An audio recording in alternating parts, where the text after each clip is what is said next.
mean, I also want people to feel like they're heard, Yeah. but a time limit's good, and I think I should have emphasized partway through, look, we're just talking about this part of the ordinance. We're not talking about whether it's a good company or bad company. Yeah. Don't try to sell us on the company. Just, anyway, so there's some things I could have done differently, yeah. Yeah. I mean, it's hard to know that beforehand. Yeah. Anyway, live and learn.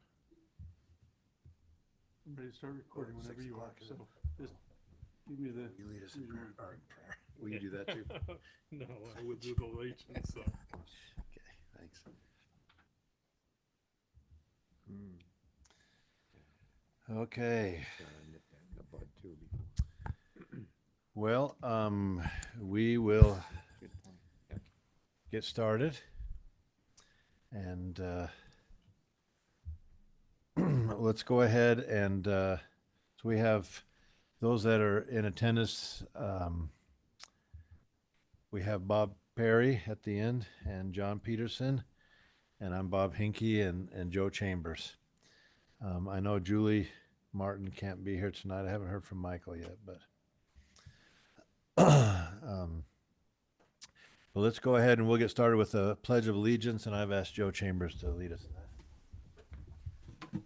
I pledge allegiance to the flag of the United States of America and to the republic for which it stands, one nation, under God, indivisible, with liberty and justice for all.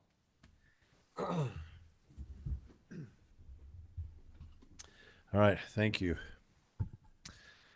Okay, the first item is approval of the minutes. We'll consider approval of the minutes from November 19th of this year.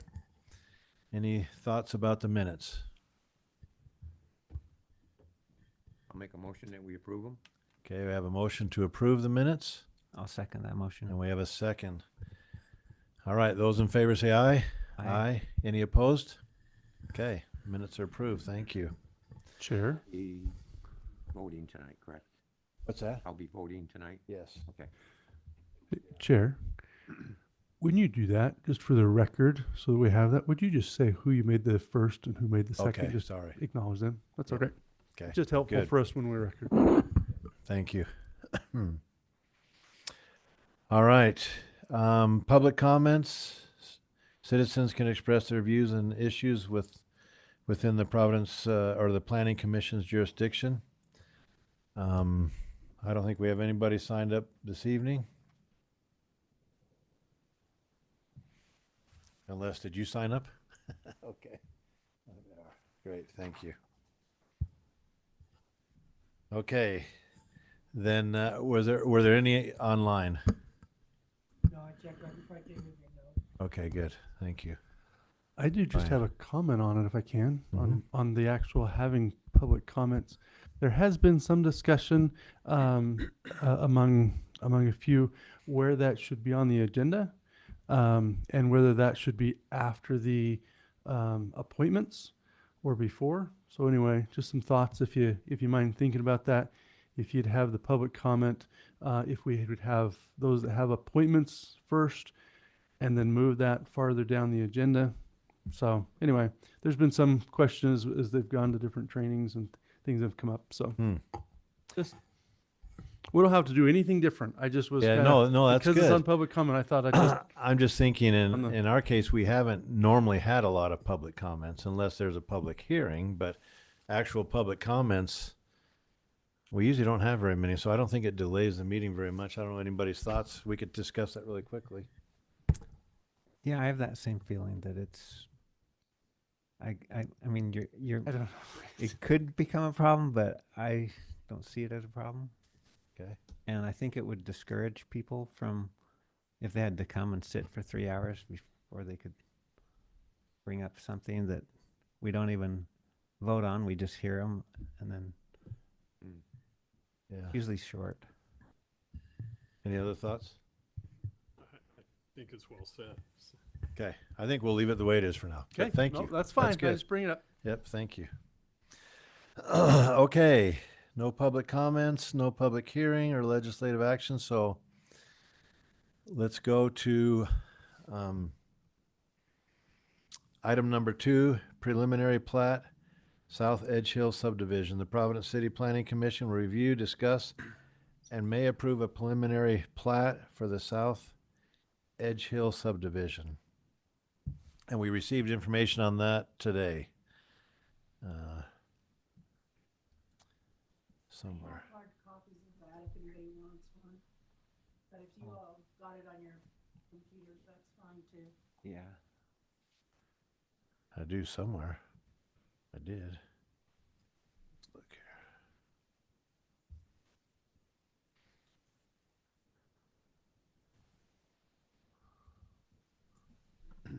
Okay.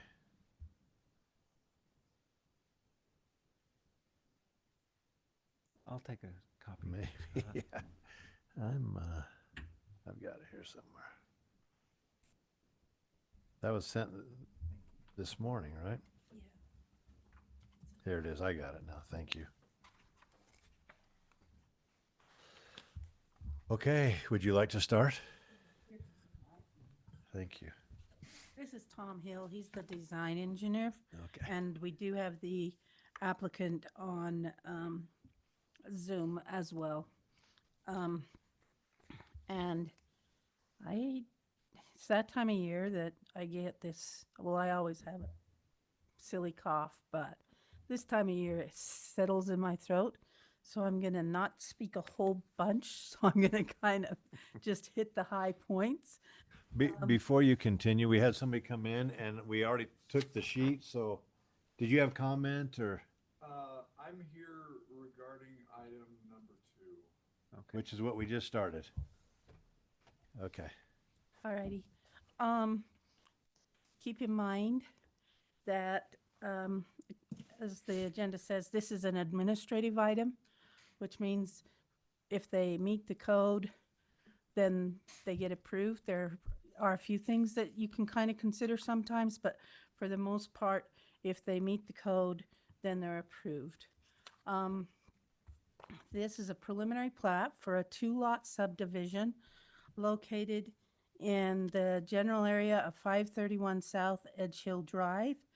Both of the lots will enter from Edge Hill Drive. They won't utilize First East. This lot goes all the way from Edge Hill Drive down over the hill to First East. In the staff report, it talks about our general plan. It talks about our moderate income housing plan. Talks about the part of Utah code that governs subdivision. And it talks about our our general plan and then our individual master plans. In the conclusion part, we go through and see how everything fits together. And we do have ordinances in place according to state code that allow us to consider subdivisions. In our general plan, the preferred scenario for this area is neighborhood residential, which are locations of existing and potential new residential development, neighborhoods and residential development that may consist of one housing type or a mix of housing type. This one, the new lot being created is 12,000, almost 13,000. I can't remember the exact number.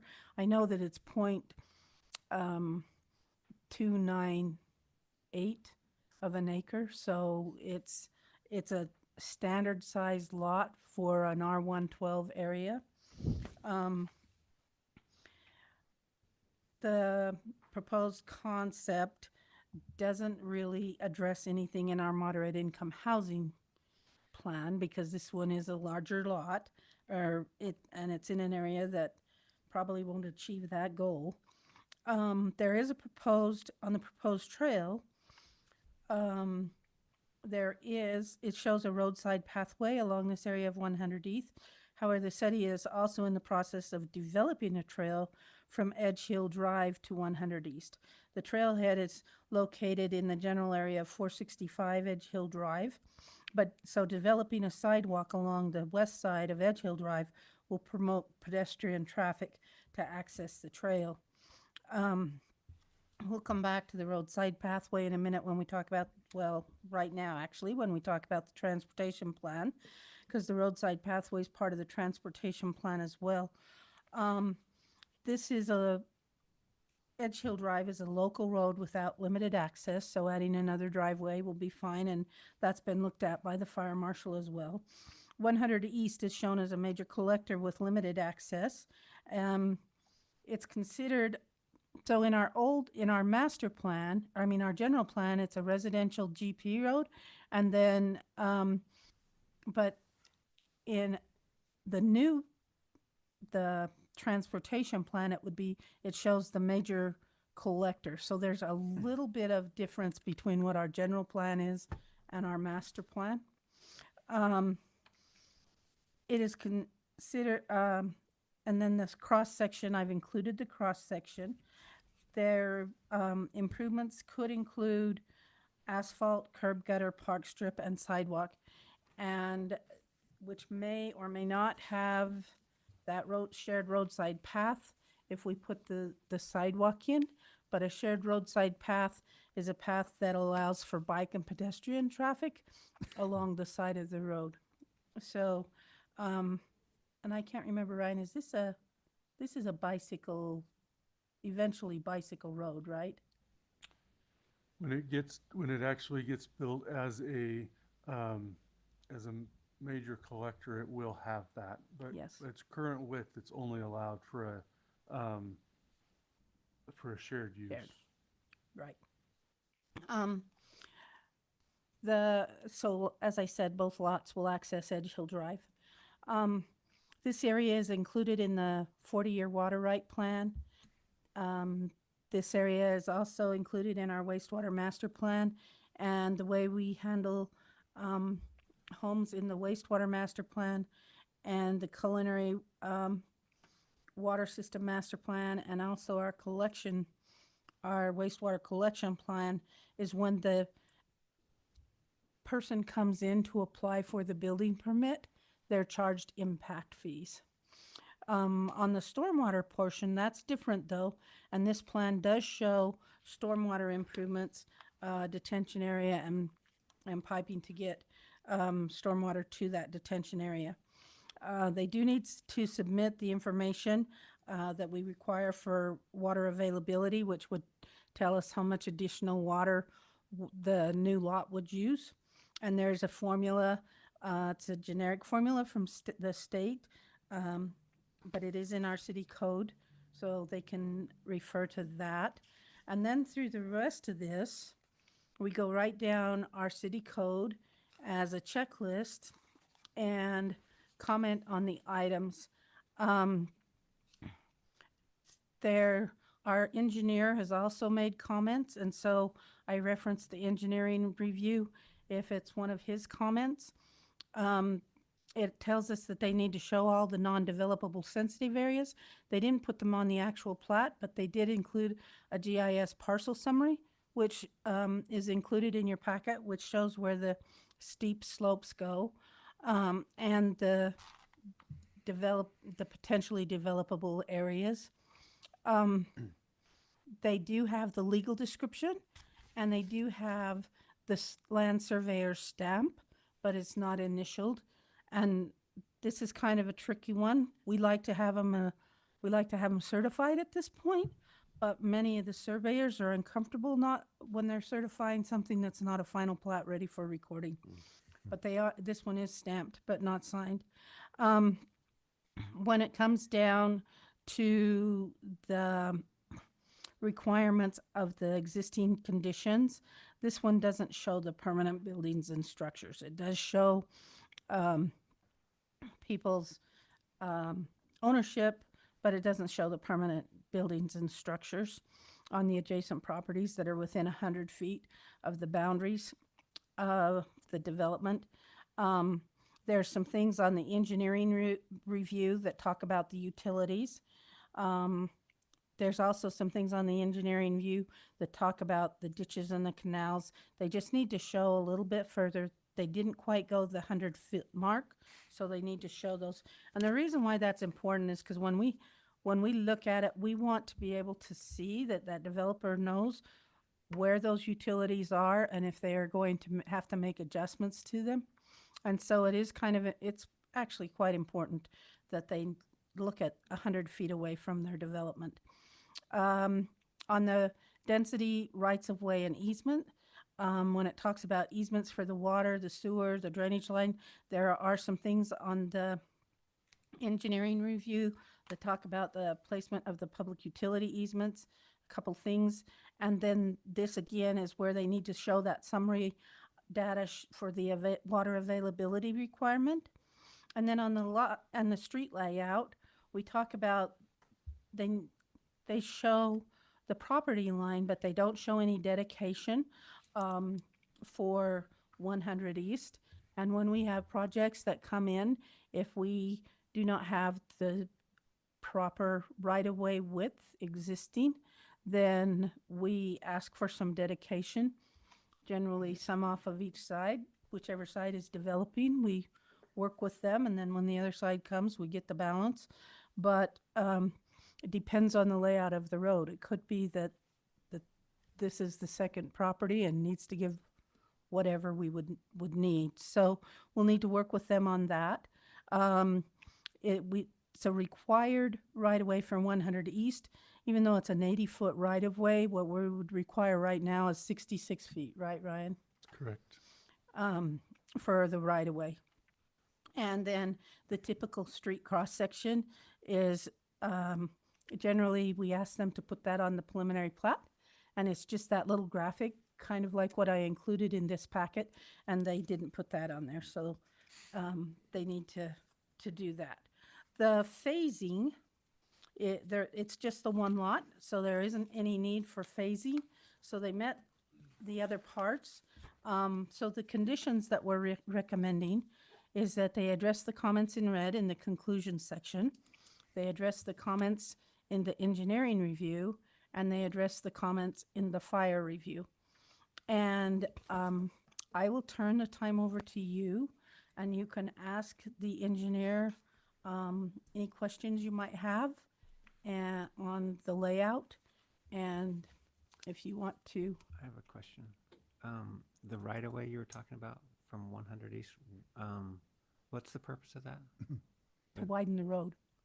Oh, to widen the road. Okay, not to access the property. No, Okay. to widen 100 East. The couple places here in red, those are things that haven't been done yet. Those are things that either haven't been done or need to be modified a Okay. little bit. And then the trail you were talking about, is that just a widened road or is that a separate? It's an actual separate trail. It's adjacent to the area, but not bordering the actual. There's a separation between the Well, road and there is a touch on the Edge Hill Drive side of the property. It will follow that. So that's why just a sidewalk needs to be put in on that side. But it will go. Will there be a sidewalk and a trail? No, the sidewalk. goes Yes, in along the- different parts. Yes, in But different parts. let me show you a map, and I can kind of give you a And map of monitor's where. not on right here. Oh, Might help. Thank you. So the You did it. sidewalk would be along the road, like curb gutter, park strip sidewalk. And the sidewalk will take you to, it's not a full-blown trailhead, but to the trail, the head of this small trail that goes west from Edge Hill Drive. And then it's going to kind of snake down the hill because of the steepness of the hill to get to First East. I see. Is it Yeah. just like And Ryan can show that to you. a dirt trail or, It will be an improved trail. it'll be an improved trail. okay. It's not right now, but it will be. We purchased the property where that trail comes down, where we had an easement for, past the two homes that have the property right against Edge Hill, where the trail goes between those two homes. We purchased the property west of them and goes all the way to 100 East with the intent of developing this trail and a park. What do you mean by improved trail? Paved, Oh, paved, eventually okay. paved. All right. Improvement in stages, but eventually paved. Mhm. So if we go, I'm just gonna use my little measuring here and show you kind of the trail. So eventually, it will go from sidewalk here, from the elementary school Mhm. down to Fourth, cross Fourth, come down, and that kind of come through this piece of property that we have.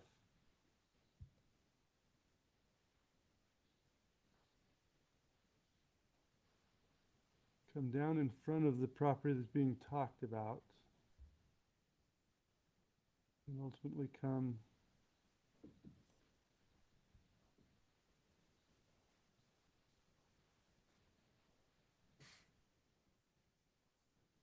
I showed that far. Ultimately, that once it goes up Canyon Road, it'll proceed to the canyon. But Okay. so it kind of comes down here, and it's a sidewalk until it gets to here. Crosses. We're not sure what it will be at that point in this little section here. Could be a paved trail or a sidewalk.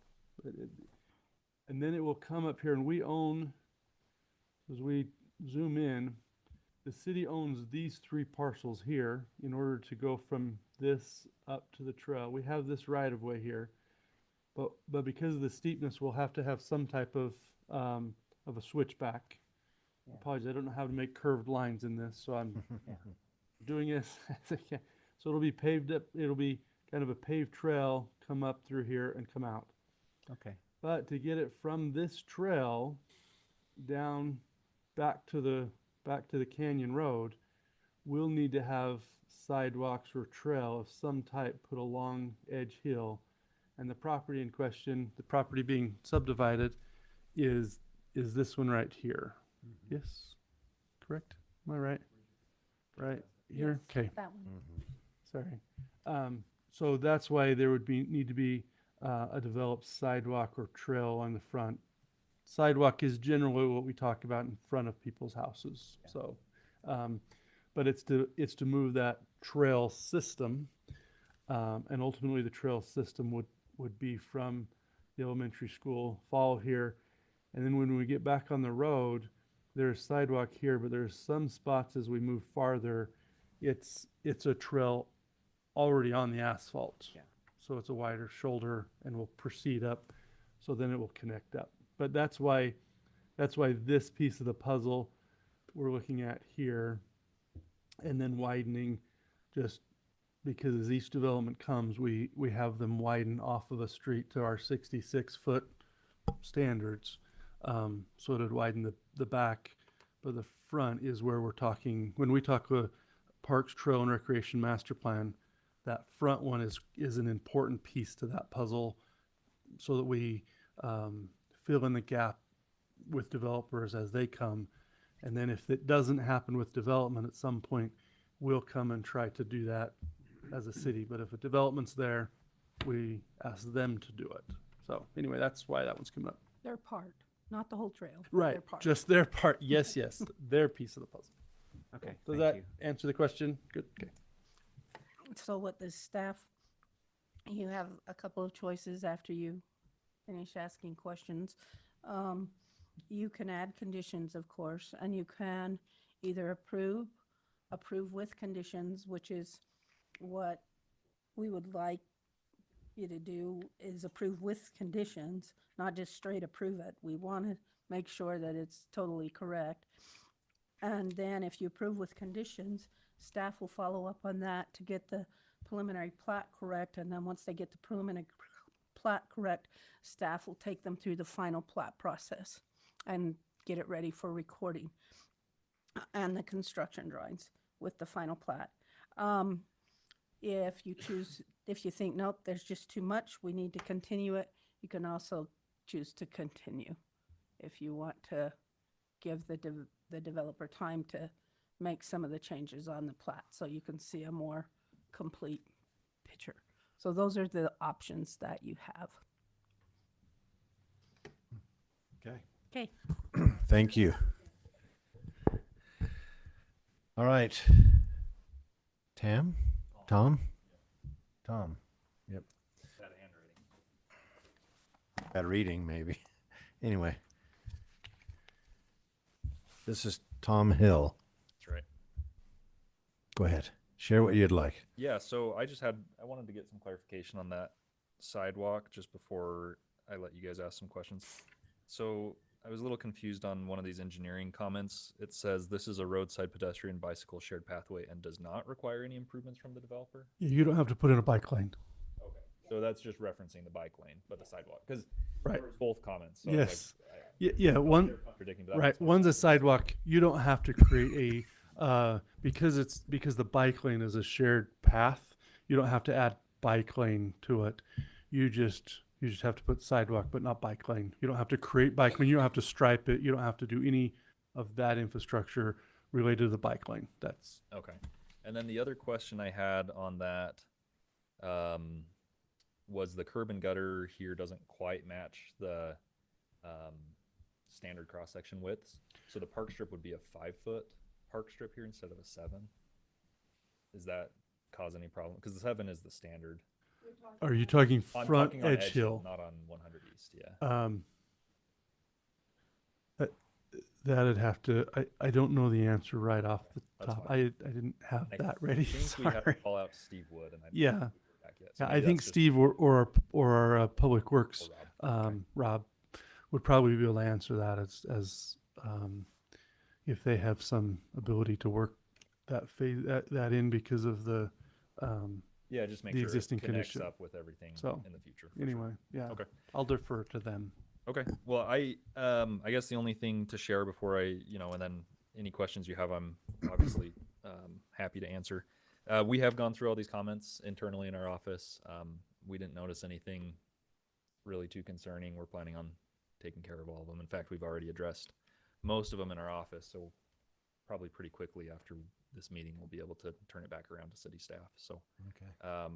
we looked through it, and yeah, nothing in here we really disagree with or wanted to argue. So we're just gonna get it taken care of. But yeah, any questions that you guys have that I can? The detention, the lower and upper detention.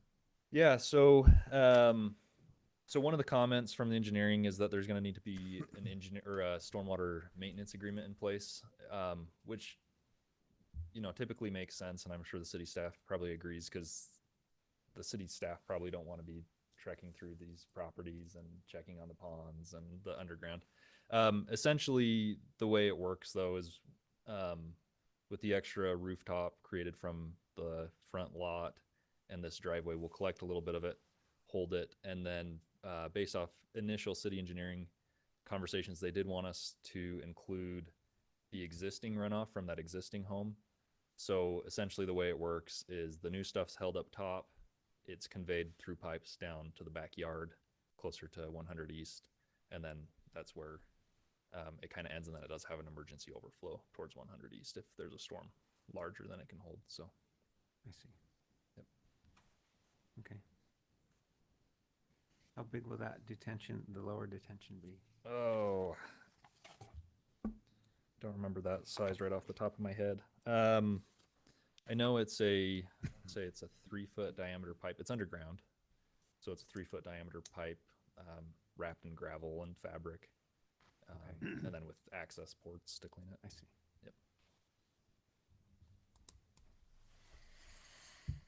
Okay. Any other questions for Tom? I don't think I have any as well. Okay. Sounds good. Thank you. Thank you. Did you have something you wanted to add? I don't know your involvement. I live across the street from Oh, this lot, so this is kind of the first I've heard of this issue, so getting up to speed. okay. All right. I'm an engineer, so for the analysis that's been done, I'd love to kind of understand the background. why that property got a lot of. Huh. Yeah, I'm a concerned neighbor. Okay. And your name is? The only one here from the. Your Come up name and is? speak at the mic. Yeah, why don't you come up and Oh, sorry. tell us your name and Yes, my name's Ben Mon. I live at 540 Edge Hill Drive, and my family has lived there since about 1984 when we moved into there. But prior to that, my family lived up on the South Bench, and so, like I said, we've got a lot of history in that area, and I'm interested to kind of see what the proposal is for that property. I've seen it sit vacant for a lot of years, so I'm just interested to see. okay. So, thank you. All right, thank you. Okay. I had a question, Yes, but please. it's not addressed to anybody, but Okay. Ryan, can you go back to the parcel viewer and pull that lot up? Enlarge it so it's capable of being seen? Yes.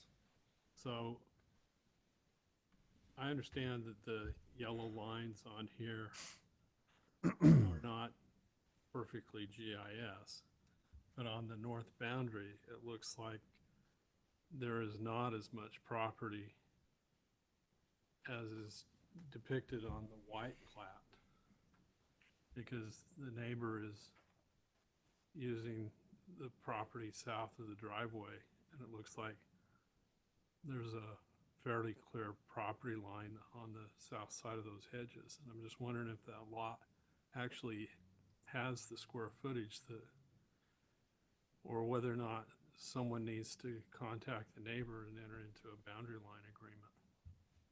I don't remember. It doesn't show up here. If you just step up to the mic. I don't remember seeing any encroachment there. I'll make a note and double check. Yeah, there's not any notes that call that out here, but I'll go back into our files from the surveyor and double check that there's no. I think one of the notes is that the property boundary has to be submitted by a licensed surveyor. I think there is a note about there, But isn't it? this is the plat's a licensed surveyor. Clint Hansen's the surveyor on the plat. We had question on the west side about next to the road whether that was because it's showing a 66 foot, and I don't know that that's Yeah, current. so there's kind of a lighter line okay. and a darker line. Okay. That lighter line is the line by deed, and then the Okay. darker line is the line established by the licensed surveyor. Okay. And so there will be dedication to that one. Yeah, so Okay. so he established that it's a 66-foot right of way currently. Oh, okay. Anyway, to yours, the yellow lines, you're right. I don't know how accurate they are, but our comment, I think there was some comment about making sure a survey's signed, and so. Yeah, so in fact, I'll have to check. So usually the process of this is the surveyor does the boundary survey, they file a record of survey with the county. I'll have to look and see if he's filed that. Sometimes when we do subdivisions, they kind of do them at the same time. But this boundary has been established by a licensed surveyor, so. Well, And it's one thing to establish the boundary by the survey. It's another thing to have the neighbor agree that that's the boundary and that there hasn't been a change of boundary by acquiescence by occupation. Right. I'm guessing, I don't know, but given the landscaping that I'm seeing on the lot to the north, it appears to me that there's occupation at least 10 to 15 feet into that yellow line that's dividing those two lots. Yeah, and I don't have the answer for that for you with this paper here, but I can look at the actual points he surveyed and see what it's showing. So, but yeah, I mean, as far as GIS goes, I always say not even a grain of salt, a handful of salt on these boundary lines. Like I've seen them as far off as 20 feet. So yeah, but it's definitely something to look into. So.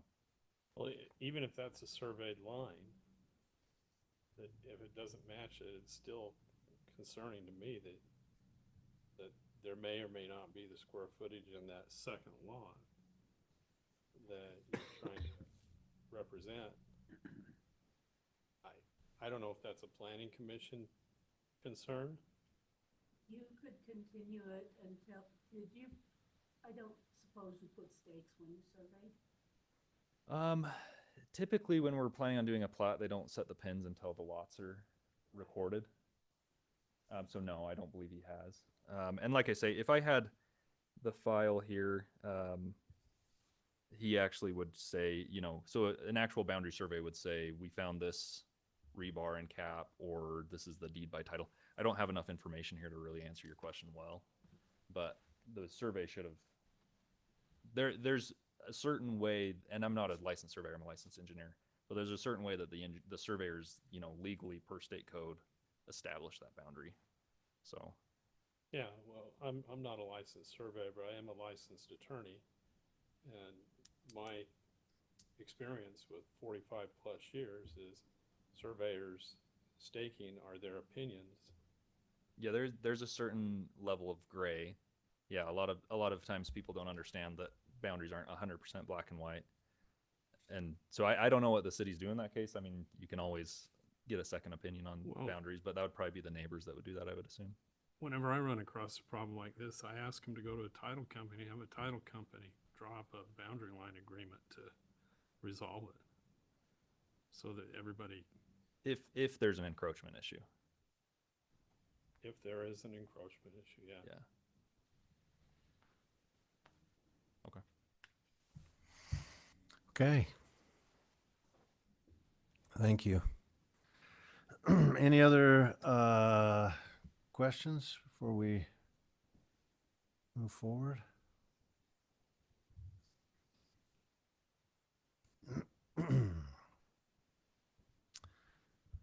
Okay.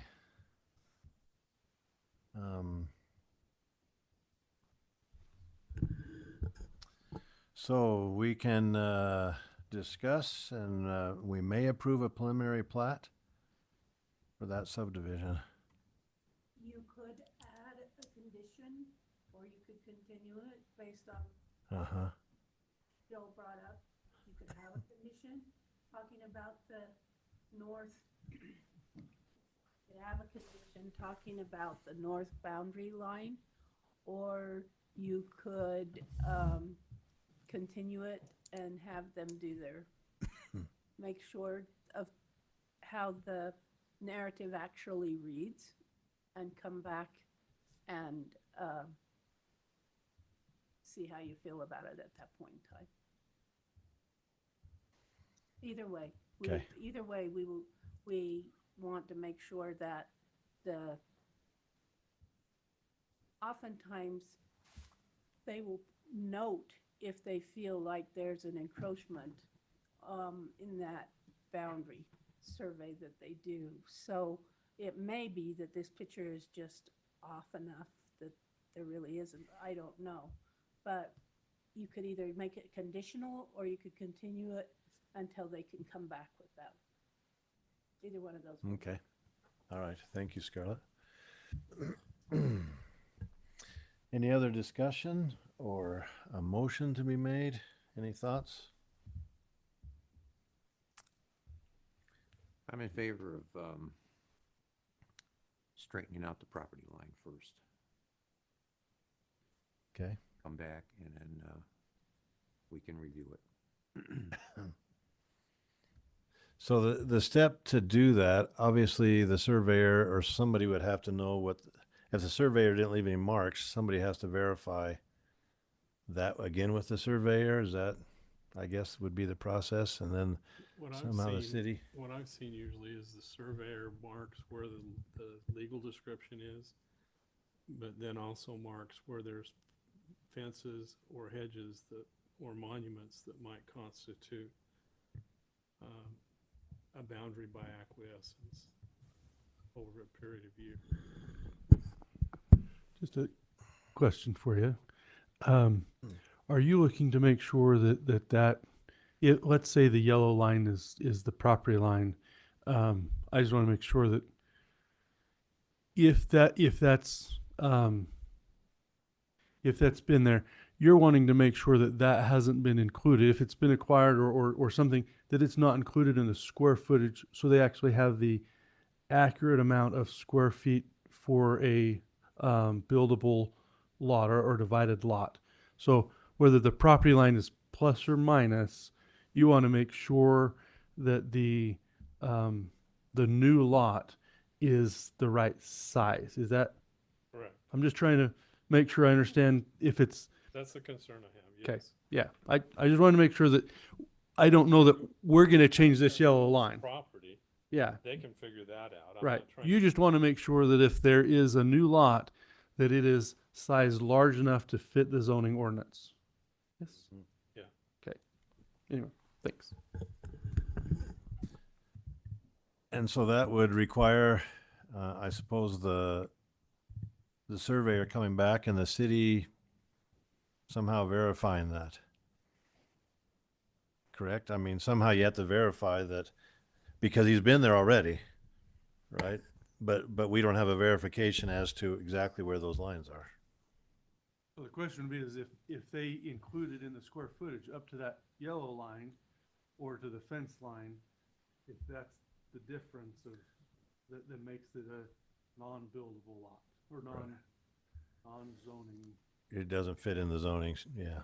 You know, and Mr. Hill may be correct, that the county yellow line that they put there by GIS is off. But when you compare it with the south boundary line on the Kimmy property, and with the Danny Allen and Valerie Danzeray, it looks like that line lines up pretty well with what their occupation is from the picture. So As I was, and you gotta look really close because we don't have all the points. But if you look kind of at the east-west boundary, or the west boundary of Lot 2, if you look really close on that north line, you can see kind of, and this is on the plat, so this page here, you can see a fence line. That's the line with the dashes and an X. And it is actually right on that line or slightly north even. So I don't know if that gives you any comfort there. Like I say, he doesn't, if I open up the file in a different format, I'll be able to see all the points he shot and probably that landscape area there on the north. I don't have that in this drawing, but I do have a fence line. And I don't remember if that fence extends into their front yard or not, but yeah, and I can show you where I'm looking if you'd like. Just right between lot 1 and lot 2 that I can Yeah, see. if you look just north, There's like a little dashed white line with the circle. X, with X's on it. Well, that white circle indicates the property corner, but just to the Right, left of but that, then there's right past that, there's a little bit dashed. dash line with the X that's through the it, and that fence. indicates the fence. Yeah, Okay. if you look at the legend. So, but I mean, this is a surveyed drawing, right? That's correct. Yeah, this isn't from me. This is from Clint Hansen. And this has the acreage on it. So I would think that that's showing that there's enough acreage. Can I make a comment? Come up to the front. So just a little bit of context. If you could bring up that plat map again, or the GIS area. There's actually a second section of fence. There's a black chain link that I believe was installed by the property owner in question. But there's a piece of white vinyl fence kind of between the houses themselves. That was installed by the property owner to the north, and so that is consistent with what is shown here on the exhibit. So yeah, that yellow line might be off, but yeah, when that white fence must be, because that's only how long the fence is on this drawing. exactly. So, Yeah. so there's that piece that was installed by the north property owner, the Thompsons. Then that black fence surrounds the parcel in question. So yeah, I think that no man's land in between is pretty narrow. So thank you. Okay. So, any other thoughts, John? I think it looks good. Are they proposing a driveway on this line or using the existing? Yeah, it would use the existing. It'll be expanded for fire. So shared drive. No, that's only for lot 1. Lot 2 would come up eventually. Oh, okay. In a new driveway. Most likely that would happen at the building permit. They determine where they want to do that. Mm-hmm.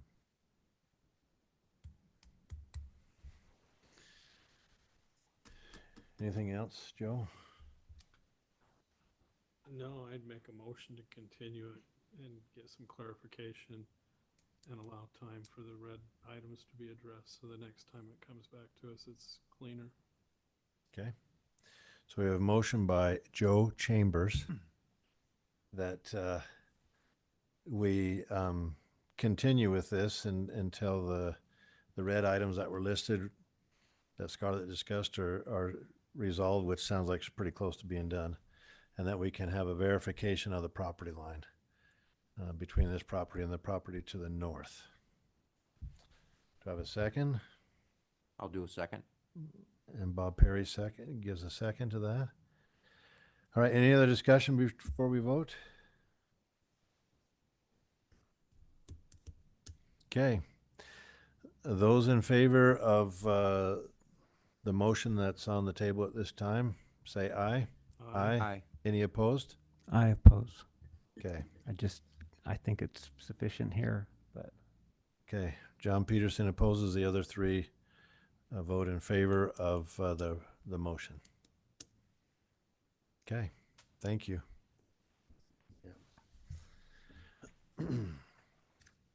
Okay. We will proceed. If I can find it now.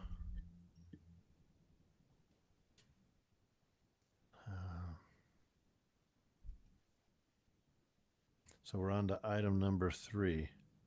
I just haven't found it yet. Just give me a second here. There it is. Okay, item number 3, PCC 10-8-10, Affordable Housing Incentives Code Additions. The Planning Commission will discuss, review, and may move forward with setting a public hearing regarding PCC 10-8-10, Affordable Housing Incentives. And so Scarlett, I was going to pull that up, but it says it's blocked, so I can't pull it up. Let me try a different way here.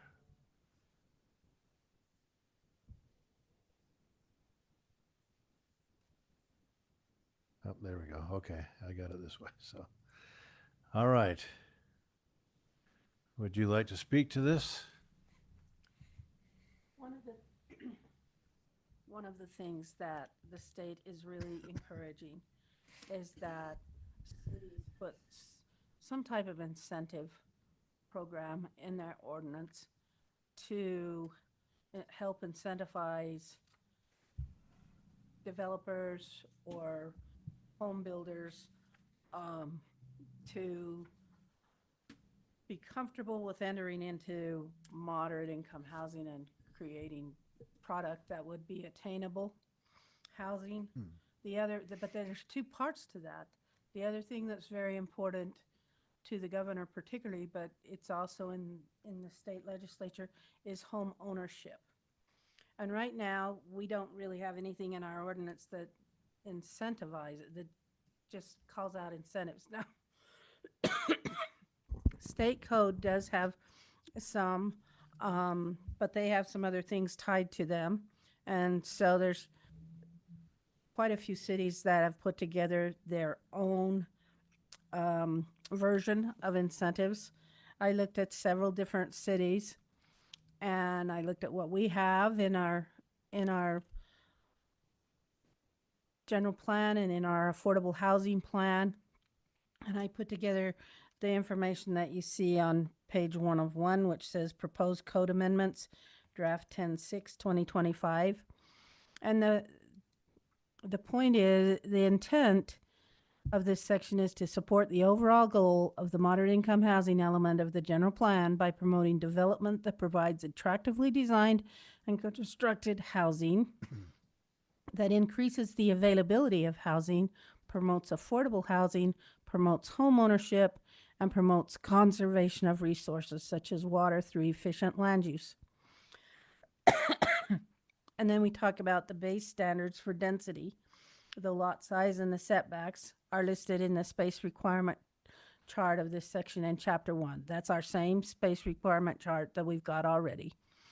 And then the density incentive, to be considered for a density incentive, a minimum of 20% of the proposed units must meet requirements for moderate income housing, meaning housing occupied or reserved for households with a gross income of no more than 80% of the median gross income for households in Cache County. Now, we can do a different percentage. That 20 was kind of common among many of the other communities I looked at, but there's nothing set in stone on that. The definition, though, the 80%, that is set in stone. That's the way the federal law reads for affordable or moderate income housing. And so what is that right now? Do you know? I don't know what the I median in, I want to gross say our income is. median income is around 63,000 for the county, but I don't remember right off the top of my head. A deed restriction requiring that the unit, whether owner occupied or used as a rental, continue to meet the moderate income housing threshold shall be placed on each moderate income housing unit for a period of not less than 5 years, which pretty much means if somebody wanted to sell, they would need to put their price point so that in 5 years, whatever the median income was, they would still be able to qualify. So they could get, if the equity in their property grows along with the incomes, then they could get a little bit more, but they wouldn't be able to sell it for an amount that would not meet the moderate income if they sold it within the first 5 years. Who would enforce that? That's yet to be determined, and some of the things that we need to talk about that I'm hoping you have some great ideas on. You have extra time on your hand?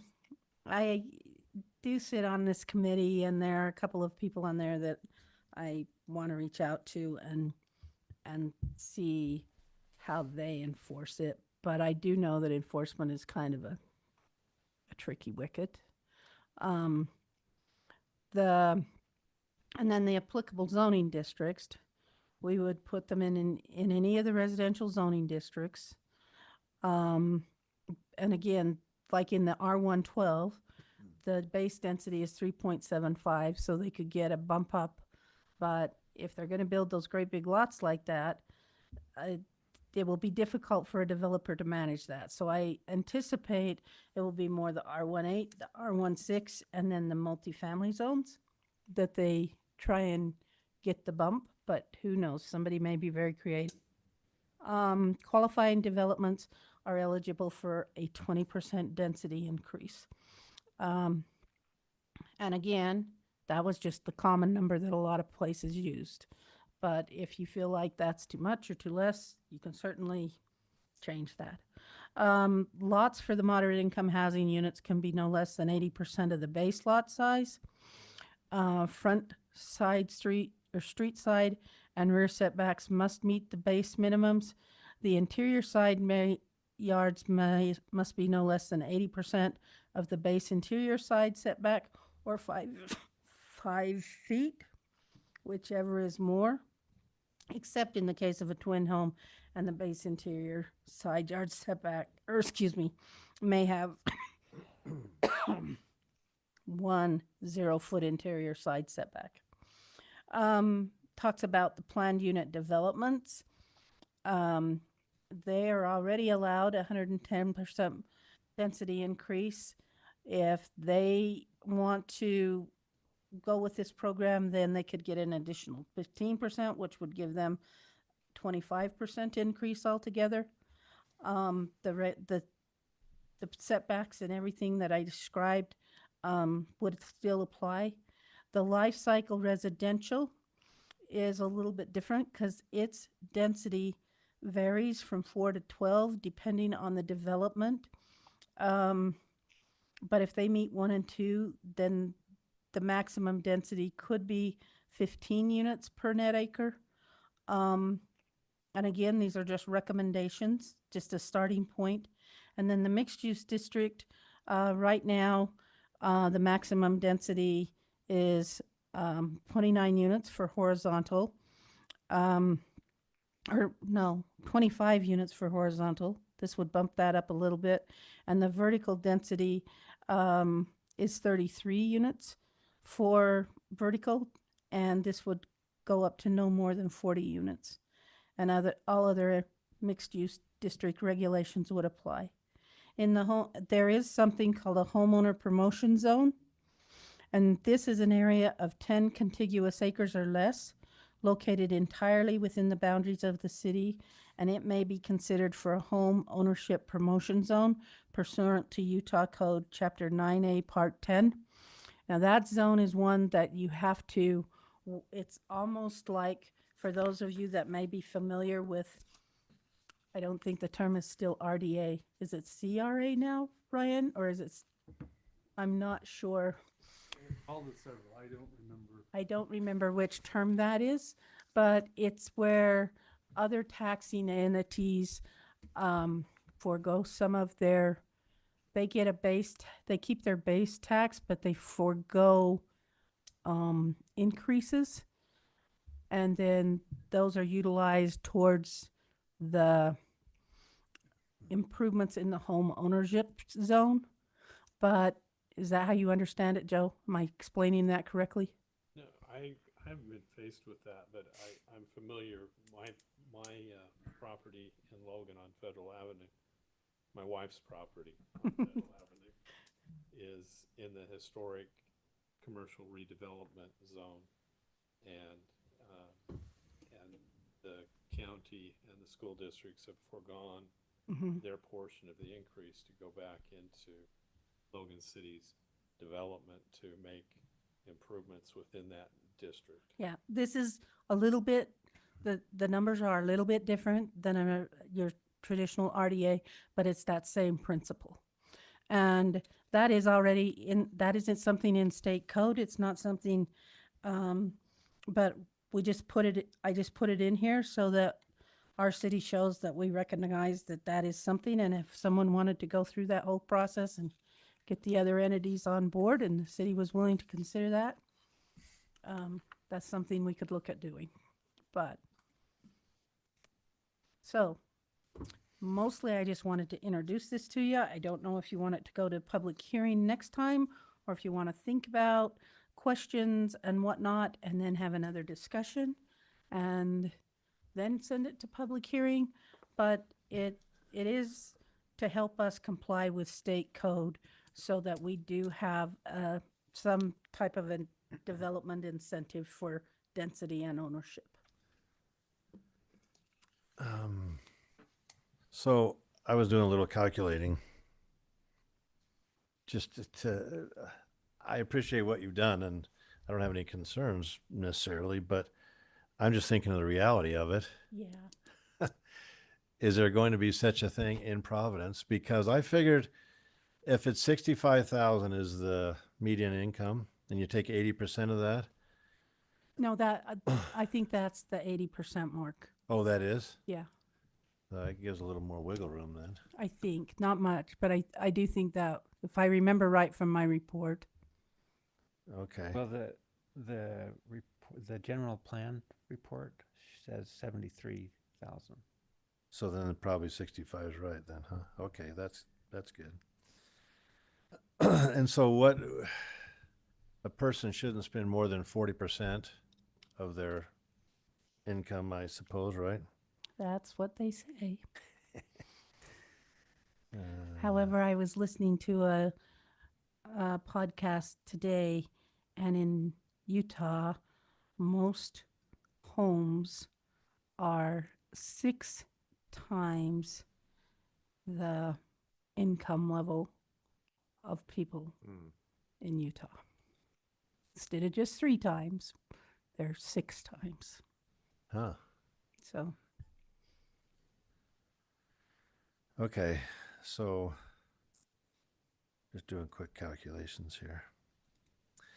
I don't know, interest rates, what, I think did they lower it again today? So maybe the house, maybe, but let's say it's 5.5%, which may be generous right now still.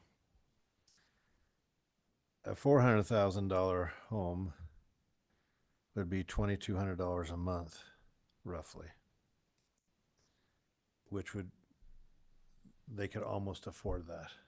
Yeah, they could almost afford that. Almost, if it was at 5.5.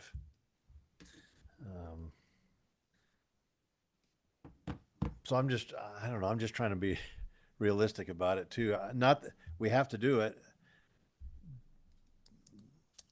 I just don't know how somebody can do it in Providence. I don't know. I don't know what townhouses are going for right now. Realistically, I don't think any of the communities that have already put these kind of incentives in are seeing people beat the door down to utilize them. But this is a start. Yeah. So I'm happy to do more work and the enforcement piece or how people document to us. That's something we certainly should probably include as we move forward in our discussions, but I just wanted to get something out in front of you so that we are not ignoring the state code. So is this a potpourri of a bunch of options, or all of them or nothing? The ordinance that you've got for us to have the public hearing on? Do you mean, did I take several ordinances and put ours and create ours from several, or do you mean they get, no, that if they want to be considered, there's two options. We have the density credit option, or they can go with that home ownership promotion zone. But the density credit would be, it would have to have that ownership part to it so that we meet the governor's home ownership incentives.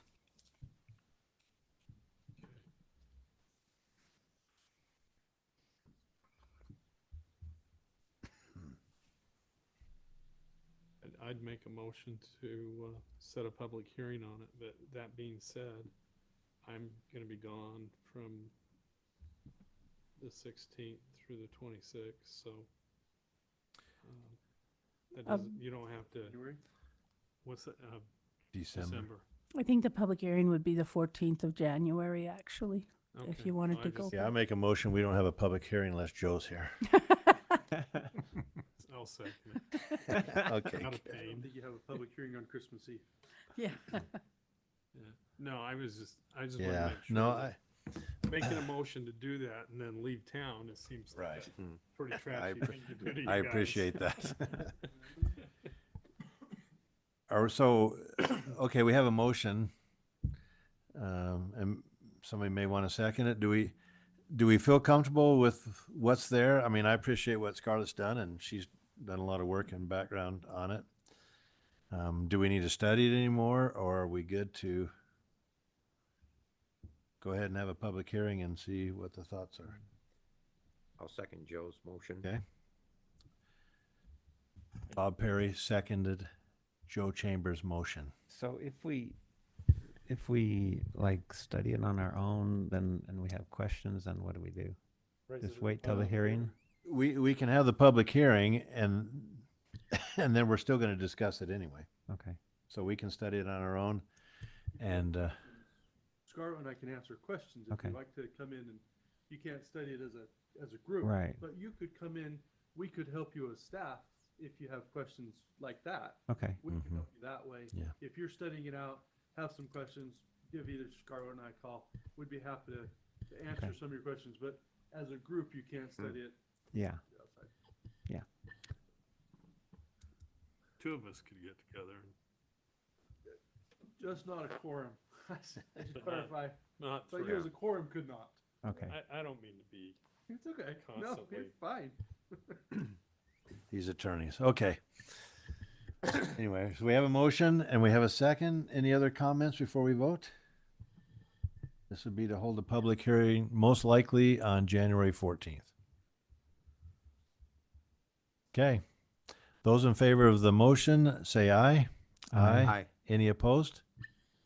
Okay, we'll proceed with that then. Thank you. Okay, anything else? Or What was any the date? other? Date again for the public hearing? 14th. The 14th, January 14th. Most likely the 14th. yeah. The council hasn't approved our dates yet, Okay. so we caveat until they approve things, But but that would be the next meeting, the- most likely. most likely. Okay. Do I have any other motions? That would be a motion. Motion to end the meeting? There you go. Yeah. Are you making that motion? I'll make it. All right. John Peterson made a motion to close. Those in favor? Aye. Aye. Aye. Any opposed? Okay. Did we get a second? Sorry. I Oh, seconded it. sorry. You Joe didn't hear it, Chambers seconded. but I